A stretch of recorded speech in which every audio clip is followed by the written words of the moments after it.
The Messiah said, "When you come to know yourselves, then you will become known, and you will realize that it is you who are the sons of the living Father. But if you will not know yourselves, you dwell in poverty, and it is you who are that poverty." Sabat, ang word of blessings mula po sa ating mahal na hari.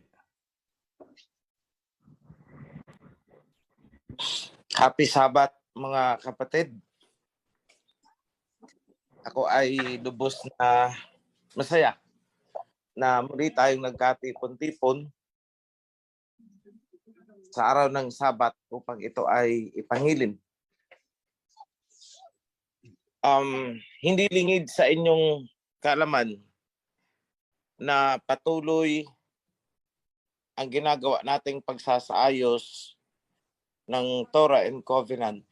So may gusto akong ipaalam sa inyo.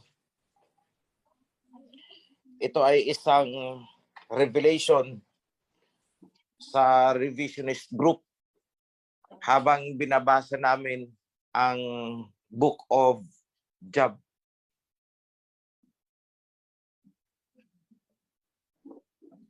Isa sa pinakamahirap unawain ay ang Job.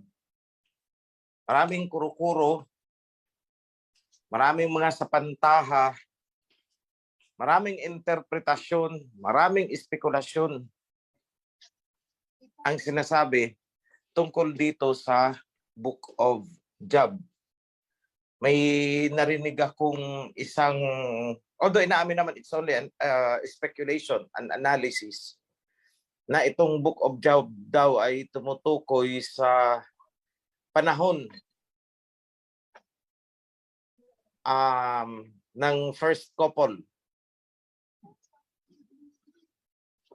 May nagsasabi naman na ito daw ay isang mythology. Ano ba, hindi ko alam sa Tagalog ang mythology. Parang katang-isip, parang ganun.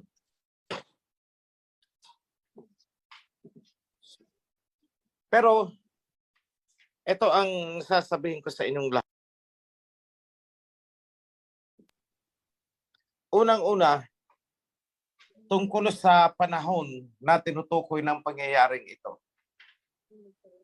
Surely ito ay nangyari pagkatapos ibigay ang covenant. Tapos na ibigay na ang covenant.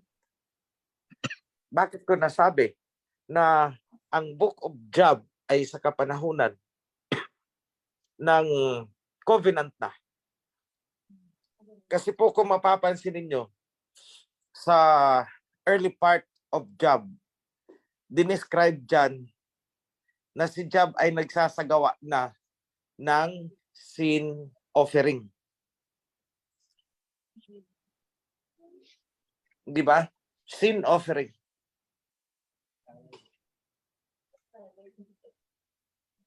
Sa tuwing magkakaroon ng pagtitipon ang kanyang mga anak, nagpa-party. Pagkatapos doon magsasagawa ng sin offering si Job. Nagbabakasakali, just in case daw na may nagawang kasalanan ang kanyang mga anak. So, I'm not saying na ang kasalanan ng mga anak ang pwedeng mag-sin offering ay ang magulang. Hindi ko sinasabing ganun. Dahil hindi ganun ang instruction. Pero at least dito, sa Book of Job, sinasabi na si Job ay nagsasagawa ng sin offering pagkatapos ng pagdiriwang o mga party ng kanyang mga anak. So, ano ba yung ginagawa ni Job dito? Siya ba ang nag-o-offer o siya ang gumagawa ng offering? Magkaiba po yun kasi. Iba yung nag-offer, yung nagpapagawa ng offer. Iba yung gumagawa ng offer. Di ba? Kayo ba ang nagkakatay? Kayo ba ang nagsusunog? Di ba hindi? Kayo ba ang nagsusunog ng sin offering? It is mediated by a priest. So sa panahong ito, hindi ko nilalagyan ng konklusyon, pero naandito sa aking, at the corner of my mind, is a question, isang tanong. Hindi kaya itong si Job ay isang priest?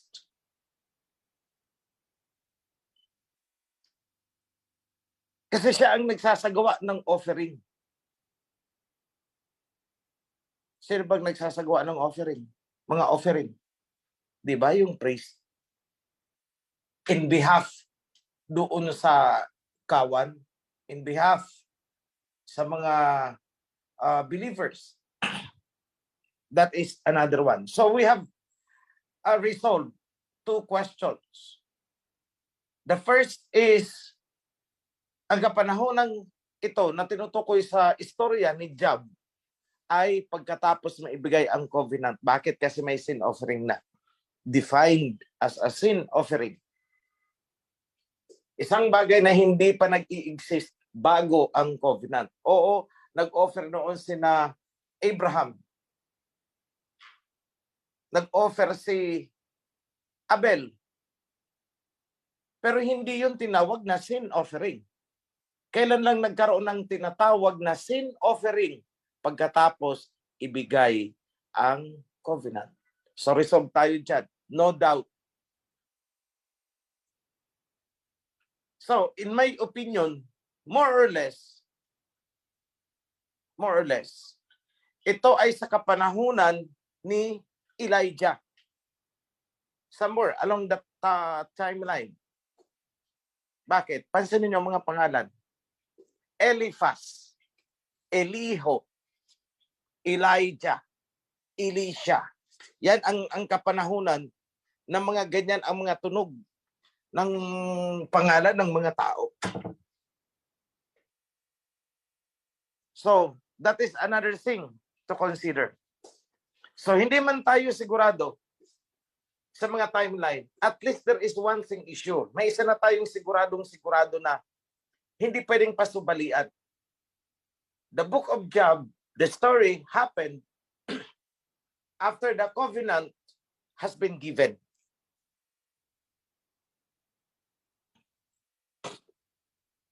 And there is the probability na itong si Job ay isang priest.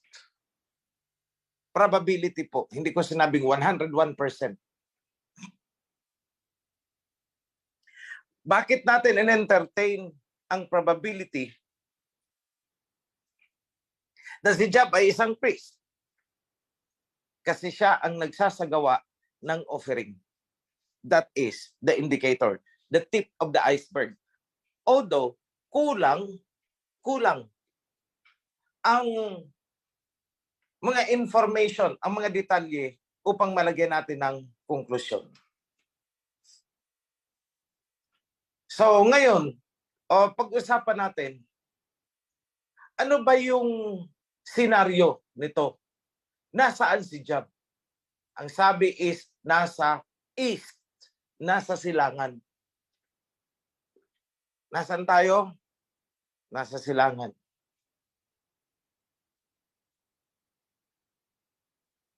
At si Job ay tinorture ni Satanas. So alam natin ito. So ibibigay ko ang overview ng kwento. Minsan, one day, isang araw,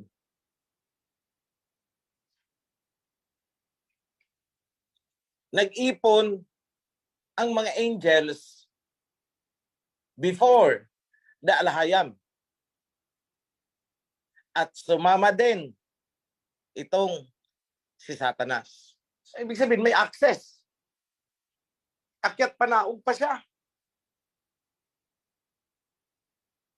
So, sabi sa kanya ng Alhayam, ano bang ginagawa mo, Job? Satanas, saan ka ba galing? Ay, ako ay nagparinit pa rito. Iniikot-ikot ang mundo. Tapos, sabi ng Alhayam, o ano, nakita mo ba si Job? Have you considered my faithful servant loyal servant. Ang sabi ni Satanas, kaya naman yan sa'yo sunod ng sunod. Kasi, binubugbog mo ng mga blessings. Lahat binibigay mo. Kaya sumusunod sa'yo. Subukan mo, huwag mong bigyan ng blessings. Alisin ang lahat ng nasa kanya. Ewan ko lang kung hindi ka sumpain yan sa mukha mo. He will curse you to your face. Eh di na-challenge ang alahayam. So tandaan niyo ito. Hinahamon ni Satanas ang alahayam. Hinahamon. So, ang sabi ng alahayam, sige, tingnan natin. Subukan natin. Sige, ikaw, pinapaubaya ako si Job sa iyong mga kamay. Pero, huwag mong sasaktan. Kunin mo lahat, ang lahat ng mga blessings na naibigay ko kay Job. Sige. So, naandun sa istorya na winasak lahat ng ari-arian ni Job, namatay ang mga anak, etc., etc. Then after that, naging faithful pa rin. Naging loyal pa rin si Job. So it's about loyalty. Ngayon, ito matanong ko sa inyo, bakit loyal si Job? Why? Bakit nandun yung loyalty? Through thick and thin. Anong ginagawa niya? Ang ganyang klaseng loyalty, na yumaman ako or humirap ako, dito ako sa aking alahayam, ang tawag dyan ay covenant.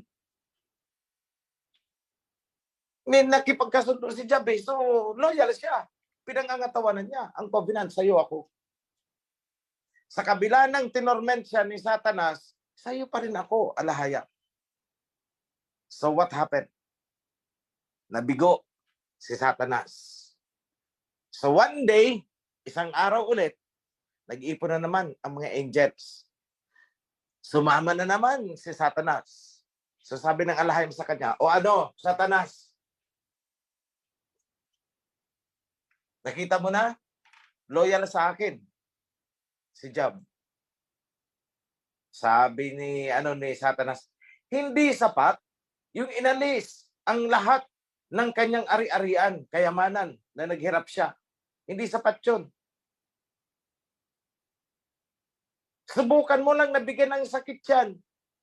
Ewan ko lang kung hindi ka isumpa niyan. So ang sagot ulit ng alahayam, sige, pinapaubaya ako sa iyong kamay. Huwag mo lang papatayin. Yun ang usapan. Huwag mo lang papatayin. Ipapaubaya ko siya sa iyong kamay. Pero huwag mong papatayin. So tuwang-tuwa si Satanas. Pinuntahan niya si Job. Binigyan niya ng kung ano-anong sakit. Inuuod si Job, buhay pa.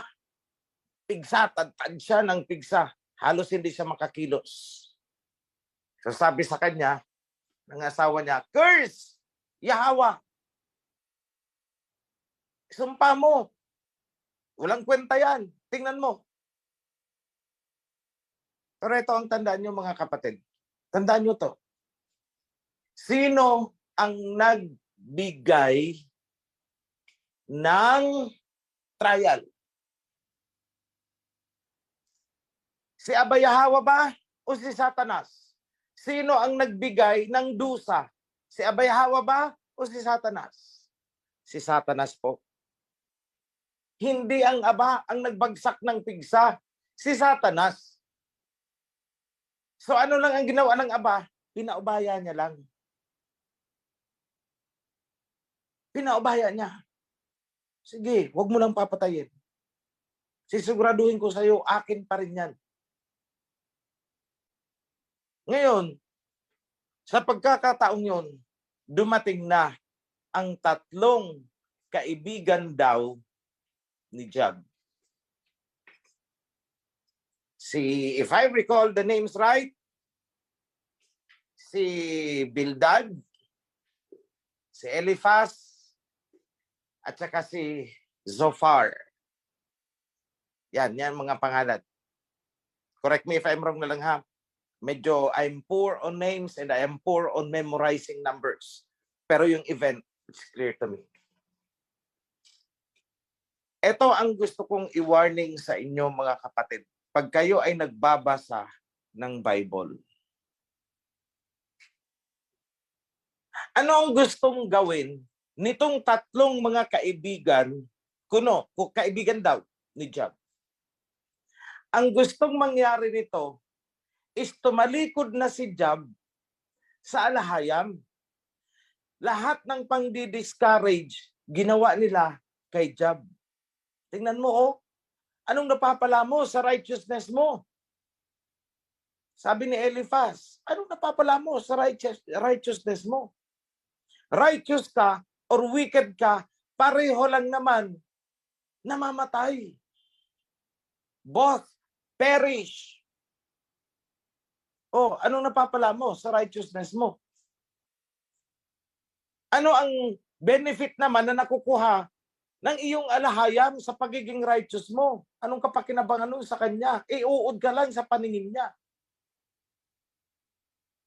Tandaan ninyo, hindi naman ang alahayam ang nagsabi na uud lang ang tingin niya kay Job. No. Yung tatlong niyang kaibigan ang nagsabi, uud ka lang sa paningin niyan eh. Diyan yung mababasa na ang sabi pa nitong mga kaibigan na to. Mabuti pa Job ang kahoy. Kapag pinutol, sumusuloy, at ito ay hindi namamatay. Sumusuloy at lumalago ulit. Putulin mo, susuloy, lalago ulit. Kaya sabi, mabuti pa ang kahoy. You are no better than a tree. Ganon kababa ang sinabi nitong nitong tatlo, yun ang punto nila. Mabuti pa ang kahoy kaysa sa tao. Ang kahoy, pag pinutol, sumusuloy. Ikaw, kapag ginunaw ka na ng iyong alahayam, dahil sa tingin niya ikaw ay uod lamang, wala kang halaga sa kanya. Tingnan mo ang sarili mo. Kapag ikaw ay nag-perish na, wala na. You are forgotten. Wala ka na. Limot ka na. Lahat. Yun ang punto ng argumento nitong tatlo. Ang tao, masama o mabuti? Righteous o wicked? Walang kaibahan. Pareho lang. There is no difference. Both of you will perish. Yan ang unang argumento. Number 2. Ang tao is no better than other creatures. Mas mataas pa ang kahoy kaysa sa atin. Yun ang sinasabi nitong mga kaibigan ni Job. You are no better than a tree. Maigi pa nga ang kahoy. Pag pinutol, susuloy. Ikaw, wala na. Forever, you are nothing. You are forgotten. Which is contrary sa sinasabi ng alahayam. Anong sabi ng alahayam? Special kayo sa akin because kayo ay nilikha ayon sa aking anyo. Tama? Yes. Pangalawa, anong sabi ng alahayam? Maliban sa pagiging special kayo sa akin dahil nilikha ko kayo ayon sa aking anyo. Anong pangalawa? Ang isang righteous hindi namamatay. You heard me right. Ang isang righteous na tao ay hindi namamatay. Sasabi niyo sa akin, Itzi, nagsisinungaling ka, hindi na ako conforme dyan. Dadalhin ko kayo sa New Testament just to expound on this. Di ba ang sabi ni King Yahawashi? Yahweh is the alahayam of the living and not of the dead. Yung sinabi niya, di ba maliwanag sinabi ko sa inyo? Na ang alahayam ay hindi alahayam ng mga patay, kundi ng mga buhay. Siya ang alahayam ni na Abraham, ni na Isaac, at ni na Jacob. Sabi mo, mga patay na yun ah. Hindi. Bakit? Anong sabi ni Messiah Hawashai? Sa paningin ninyo, patay na itong sina Abraham, Isaac, and Jacob. Pero sa kamay ng aking ama, hindi sila namatay, buhay sila. Tandaan niyo yan. They are not dead. Buhay sila. Buhay si Abraham, buhay si Isaac, buhay si Jacob, buhay si Moses, buhay si Elijah, at ngayon ay bumabalik-balik sa atin. Tandaan niyo yan sinabi ko. They are alive. Buhay na buhay. Dahil sa kapangyarihan ni Abayahawa, hindi sila namatay because of their righteousness. Anong namatay sa kanila? Only the physical flesh. Ang physical flesh natin, yan ay parang damit lang, hinubad, libing mo. Kaya anong sabi ni Messiah Hawashai? This flesh counts for nothing. Wala itong saysay. Huwag kayong matakot doon sa mga taong may kakayahang patayin ang inyong physical flesh. Matakot kayo doon sa nag-iisang may kakayahan na patayin ang inyong spirit o ang inyong consciousness. Ibig sabihin, may kakayahang patayin ka doon sa mataas na level. At doon, dito nyo rin may intindihan yung sinabi ni Messiah Hawashai doon sa time ng disciples na sabi, susunod ako sa iyo. Pero ililibing ko muna yung tatay ko. Tapos ang sabi ng Messiah, let the dead bury their own dead. Hayaan nyo na ang mga patay, ilibing ang kanilang mga patay. Maraming nahilo dyan. Kasi, itong mga hindi righteous, ibig sabihin, wala sa covenant. Because ang nagbibigay ng righteousness ay ang covenant. Itong mga hindi righteous, sa paningin ng Aba, sila ay mga patay. Sila ang tinatawag na mga patay. Itong lahat ng taong ito na nakapaligid sa inyo, na namumuhay sa kadiliman, ayaw ng covenant. Sa paningin ng Aba, lahat sila ay patay. Kahit sila ay naglalakad dyan sa kalsada, sila ay patay. At hayaan mo silang ilibing nila ang kanilang mga patay. Yun lang ang ibig sabihin ng Messiah. Hayaan mo silang ilibing nila ang kanilang mga patay, the physical flesh ng mga kasama nila. Hayaan mo sila. Hayaan mo ang mga patay na ilibing ang kanilang mga patay. Yung unang word na patay, ang ibig sabihin, patay on the spiritual dimension. Sa patingin ng Aba, kayo ay patay sa akin. Why? Wala kayo sa righteousness. Wala kayo sa covenant. So you are dead. At bahala kayo maglibing ng inyong mga patay. Yun ang isinagot ni Messiah Hawashai doon sa isang nag-pledge sa kanya na sasama. Kaya lang, teka lang, ililibing ko muna ang aking patay. Kaya ang sagot, hayaan mong ilibing ng mga patay, ang kanilang patay.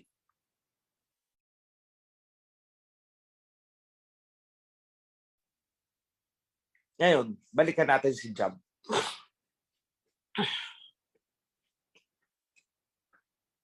Kaya ako nag-issue ng warning sa inyo, tulad ng sinabi ko kanina, napakahirap unawain ng Book of Job. Pero dahil sa framework na ibibigay ko sa inyo, maunawaan nyo. Itong tatlong kaibigan ko ni Job, but they are not friends. Mamaya sasabihin ko sa inyo kung ano itong mga taong ito. Itong tatlong kaibigan niya, Sina Bildad, Eliphaz, and Zophar. Yan, yung tatlong yan. Ay nagsasabi ng mga statement tungkol kay Yahweh which are half truth, half lie. Kalahati katotohanan, kalahati kasinungalingan. Ganyan si Satanas. Hindi niya naman sa'yo outright sasabihin, ako si Satanas, ako ang sundin mo. Hindi. Ano sasabihin niya? Ako ang anghel ng liwanag. Ako ang sundin ninyo dahil ako ang nagdala ng liwanag sa mundo. Half truth, half lie.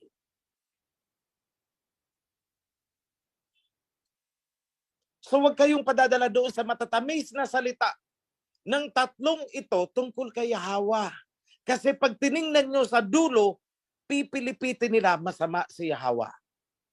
Uod lang ang tingin niyan sa'yo, Job. Umalis ka na dyan. Wala kang mahihita dyan. At kung dinidiscourage nila si Job, sa loyalty ni Job, katapatan kay Aba, pinaalis sila, dinidiscourage sila. Saan pala nila iginigiya itong si Job? Common sense. Iginigiya nila papunta kay Satanas. Kaya ang sabi nila, tingnan mo, righteous ka. Bakit nangyari ito sa'yo? Righteous ka.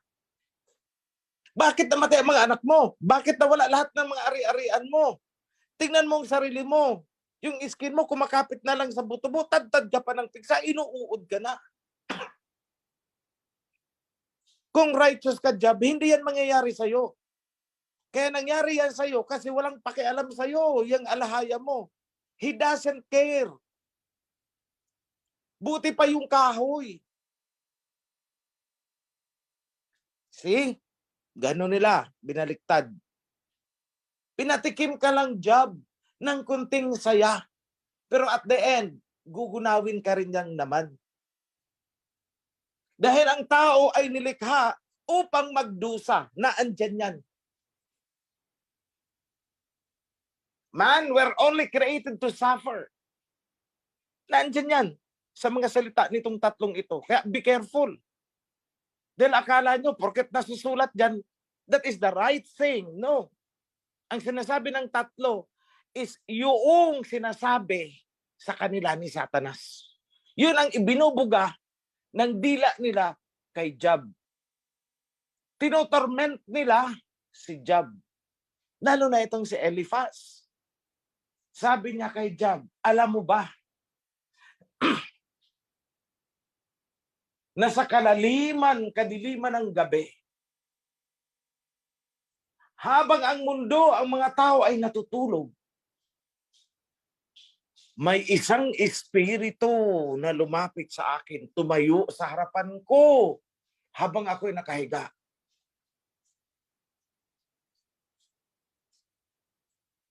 At ang sinabi ng espiritu na to ay ganito. Si Yahweh ay walang pakialam sa iyo. You are just worms, etc. Both righteous and wicked will perish. Sino yon? Spirit ni Satanas yun. So sino ang tatlong ito? They are the devil's advocate. Mga devil's advocate yan. Mga kampon ni Satanas. Pinaligiran si Job. Kung kaya at the end ng chapter, ano ang sabi ni Aba? Kinondem niya si Satanas. Anong sabi niya kay Satanas? Kung kaya mong gawin lahat ng ginawa ko, sino ba ang nag-measure ng foundation of the earth habang nagkakantahan ang morning stars?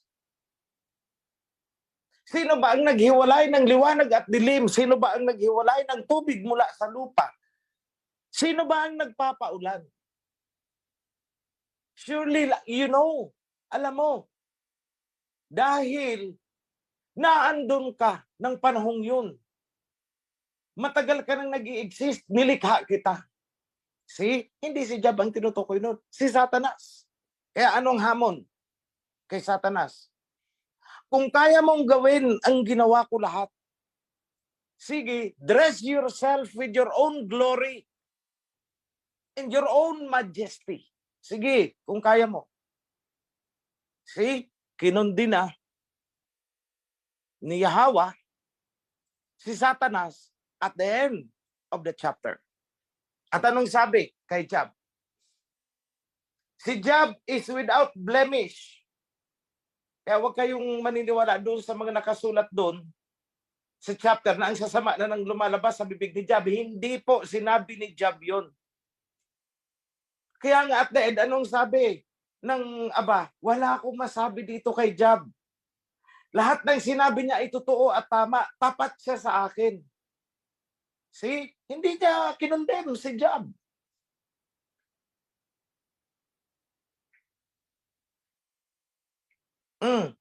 Sino ang pinanigan ni Alahayam? Si Elihu. Yung young, very young na servant ang tawag doon, servant of Yahweh. Pinagalitan niya si Job. Ikaw, Job, huwag mong patunayan ang righteousness mo. Rather, ipagtanggol mo si Yahweh.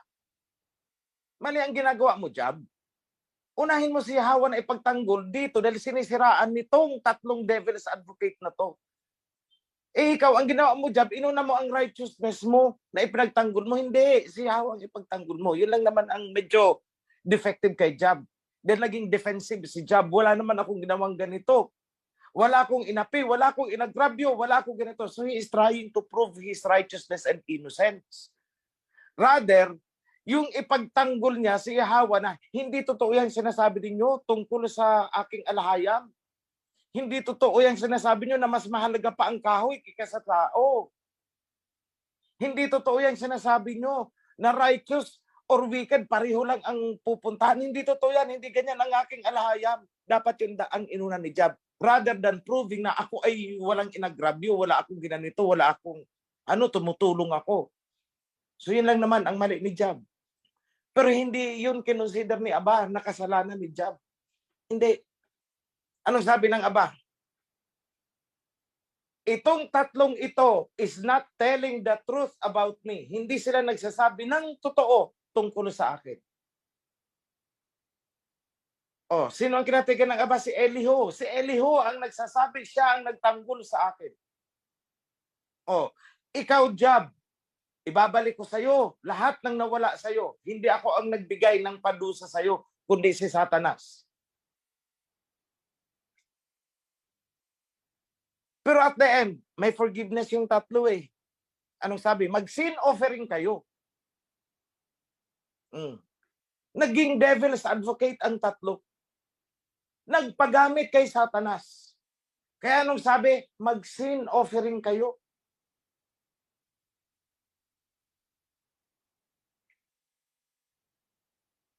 At ang pinuri ng Aba ay si Elihu. At sinabi niya kay Job, si Job ay blameless, faultless, malinis, righteous. So ngayon, bakit pinag-sin offering ang tatlo? Ulitin ko ulit. Dahil ang pangyayaring ito ay nangyari after nang naibigay ang covenant. May mga instruction about sin offering.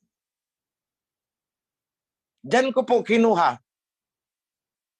Diyan ko kinuha yung principle nung may pinatawad akong isa na nagmamakaawa na gusto nang bumalik sa kawan. I said, mag-sin offering ka. So why am I telling the story about Job? Kasi po, maraming devil's advocate dyan sa paligid ninyo. Marami. Kakawan din, pero nagpapagamit sa dyablo.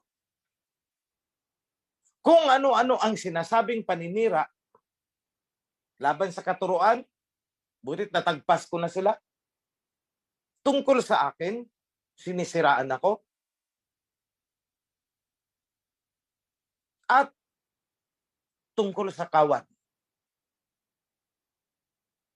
They are the devil's advocate. Huwag kayong magpapagamit sa ganyang mga tao. Huwag kayong makikinig sa mga ganyang tao tulad ng ginawa ni Job, hindi siya nagpaguyo.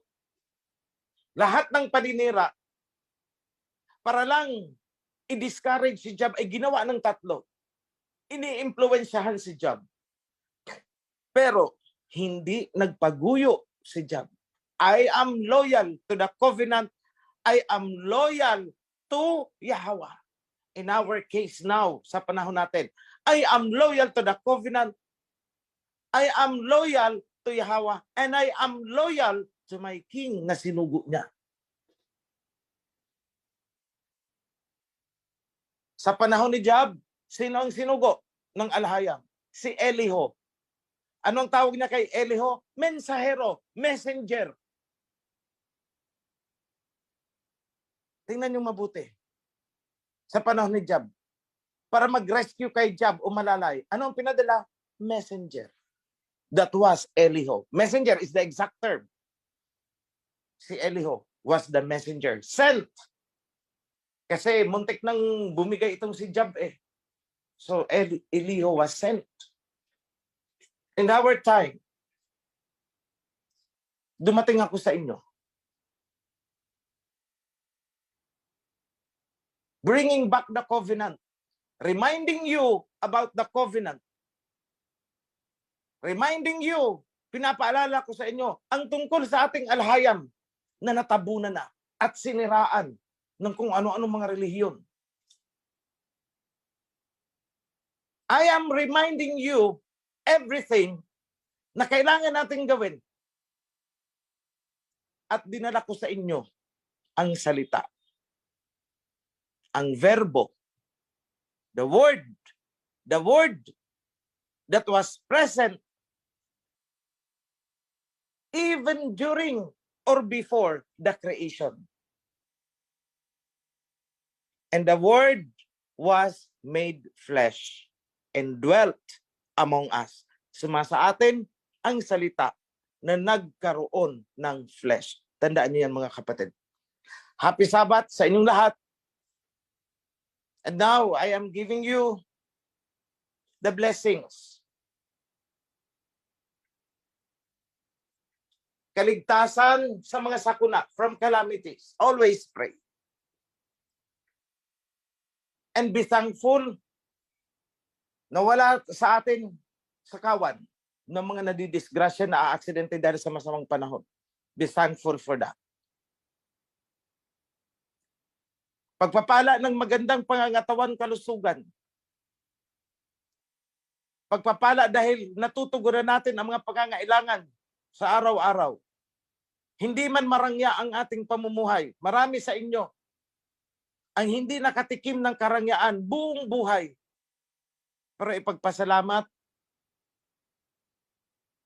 dahil ang Aba ang nakakaalam bakit ka inilagay sa ganyang status ng buhay.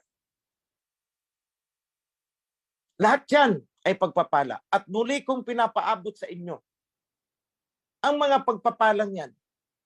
Masayang pamilya, nagkakasundo, nagkakaunawaan. Matiwasay na pag-iisip.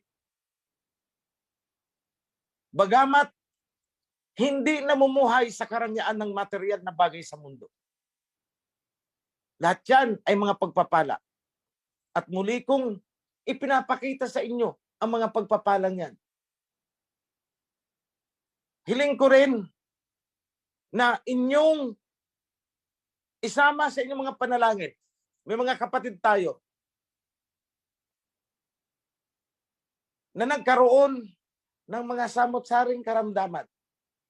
Isabay sa panalangin na sila man ay tumanggap ng pagpapala at ipinapaabot natin ang pagpapala, the blessings.